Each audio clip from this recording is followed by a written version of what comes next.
Le maire d'Orléans a dénoncé l'arrivée de migrants dans sa ville qui seraient déplacés de Paris en catimini pour faire place nette avant les Jeux Olympiques.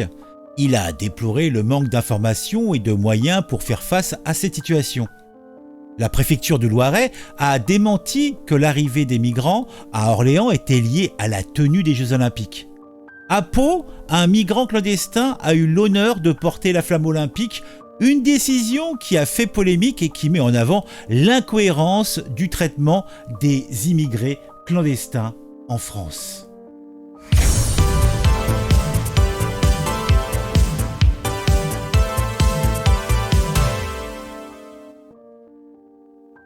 Souvenez-vous, c'était il y a quelques semaines, voire quelques mois maintenant, c'était en mars. À Orléans, le maire Serge Grouard avait poussé une gueulante et même une fameuse, puisqu'il avait dit que l'arrivée de migrants dans sa ville, elle serait, ou plutôt il serait déplacé de Paris et en catimini, c'est lui qui utilise ce terme, pour faire place nette avant les Jeux Olympiques. Parce que c'est vrai, à Paris, il faut que ça soit tout clean, tout beau, parce qu'il y a les Jeux Olympiques qui arrivent, ça fait mauvais genre, donc on évacue tout ce petit monde et on fait en sorte que ça stagne pas dans la capitale. Alors, selon lui, quelques 500 migrants SDF ont été transférés de la capitale vers sa ville depuis près d'un an sans en avoir été informés par les services de l'État. Donc ils font ça en catimini, ils préviennent absolument pas qu'ils font des transferts massifs donc de personnes qui, bon bien sûr il va falloir gérer, que les aides sociales, etc. C'est la mairie qui va se retrouver avec tous ces petits gens à gérer à un moment donné et ça va être problématique. Le maire donc d'Orléans a prévenu qu'il n'avait pas vocation à accueillir la colline du crack de Paris. Oh, il y va fort, le bonhomme, il y va fort. Il a déploré le manque d'informations et de moyens pour faire face à cette situation. Le plus drôle dans cette affaire, c'est que la préfecture du Loiret a démenti que l'arrivée des migrants à Orléans était liée à la tenue des Jeux Olympiques.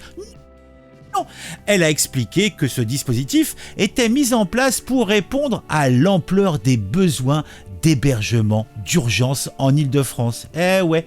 Et au même instant, à Pau, vous savez ce qui se passe. On a proposé à une jeune chance pour la France, de pouvoir tenir et porter la flamme olympique, car sa situation est exemplaire. Écoutez plutôt.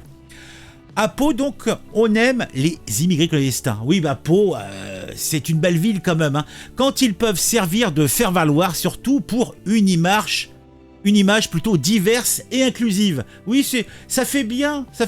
On est divers, on est inclusif. C'est la France qui avance. Un migrant clandestin a eu donc l'honneur de porter la flamme olympique dans la ville. Une décision défendue par le maire François Bayrou. Oui, François Bayrou, vous savez, le pote Horizon et compagnie, donc qui a aidé la Macronie en toute puissance. En fait, ils sont dedans sans être dedans. En fait, pour résumer, Bayrou, c'est le vrai centre. C'est le centre mou de la politique française depuis 30 ans, 40 ans. Je sais plus depuis quand il est dans le business, Bayrou. Mais bon, en tout cas, il est également le maire de Pau. Donc lui, il aime ça, la diversité, l'inclusivité. Ouais. Bon, et des fois, il est un petit peu sanguin. Une fois, il y avait un petit jeune, là, un mec de cité, il lui avait mis la main dans la poche. L'autre, Bayrou, il avait foutu une claque. Ouais, qu'est-ce que tu fais là? Donc, faut pas toucher à ses économies quand même à François, sinon ça passe mal. Bon, en tout cas, Bayrou, le maire de Pau, défend sa décision parce qu'il considère que c'est un symbole de l'ouverture de la France. C'est vrai qu'il n'y a rien de mieux pour représenter l'ouverture de la France que de demander à un migrant clandestin, donc qui n'a pas demandé l'autorisation de venir, qui s'est imposé en notre présence, comme étant le symbole de l'ouverture de la France. Oui, la France, je dirais qu'elle est même pas c'est même plus une ouverture, c'est porte ouverte.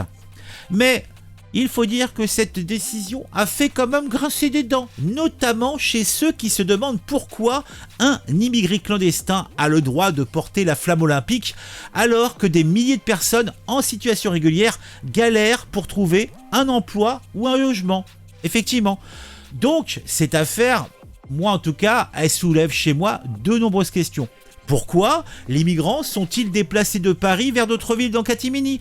Pourquoi les maires ne sont-ils pas informés de l'arrivée de ces personnes dans leur ville? Pourquoi la préfecture du Loiret a-t-elle démenti que l'arrivée de migrants à Orléans était liée à la tenue des Jeux Olympiques? Et pourquoi un immigré clandestin a-t-il eu le droit de porter la flamme olympique à Pau alors que des milliers de personnes en situation régulière sont discriminées au quotidien? Dites-moi, répondez-moi. Donc, on va regarder quand même la séquence, c'est intéressant.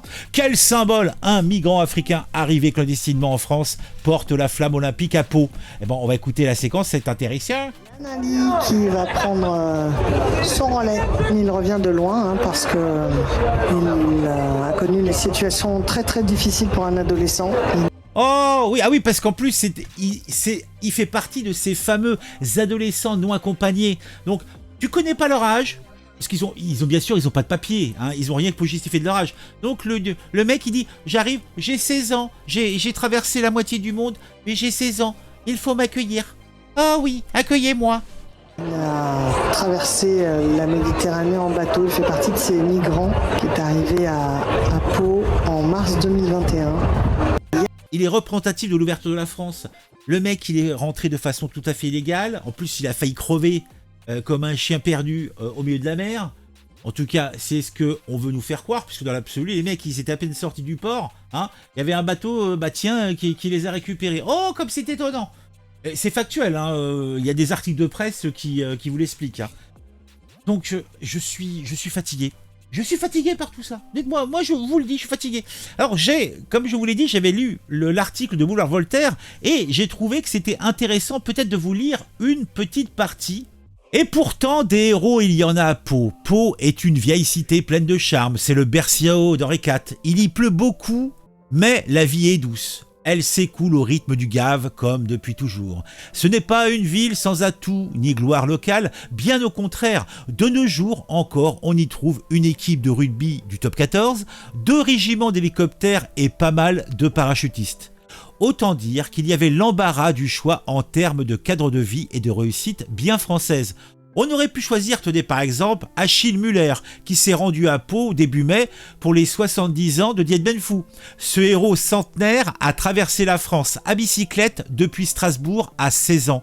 Il a fait partie des paras de la France libre et a combattu en Indochine. Plutôt pas mal, non? Non, apparemment pas.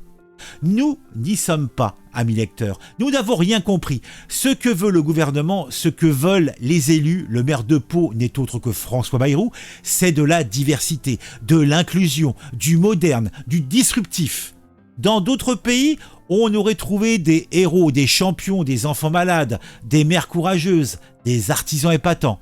En France, on a trouvé des rappeurs, des travestis et des clandestins. On n'a peut-être pas beaucoup cherché autre chose. Il y avait un truc à tenter d'ailleurs, au lieu de célébrer l'invasion illégale, célébrer la jeunesse, celle qui bosse et qui réussit sans brûler des médiathèques ni réclamer des chèques rentrés pour s'acheter des mangas.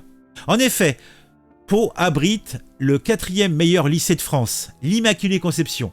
Pour féliciter l'établissement de ses résultats impressionnants, Libération lui a d'ailleurs consacré un article immonde et l'Éducation nationale lui a envoyé 2 inspections de Khmer Rouge ces derniers mois, chacun ses priorités. Avec tout ça, on commence à voir les idées assez claires sur la France qu'ils veulent. Elle ressemblera à Pau au passage de la flamme, des sportifs qui se dépassent, des soldats qui se battent et des enfants qui travaillent. Tout ça pour que tranquillement, les clandestins, nouveaux sels de la terre, profitent de la situation. Il faut s'y faire ou voter. Et n'oubliez pas que dans quelques jours à peine, le 9 juin, vous allez pouvoir voter. Donc faites le bon choix, allez voter, votez pour qui vous voulez, mais votez. Parce que eh bien, après, vous ne pourrez pas dire « Eh bien, on ne prend pas ma décision en compte. » Non, il faut voter. À la limite, ce monsieur est sans doute quelqu'un de très gentil. Hein, je ne doute pas un seul instant que s'ils l'ont choisi, c'est qu'il doit avoir quand même quelques bons points. Mais l'exemplarité est très très mauvaise.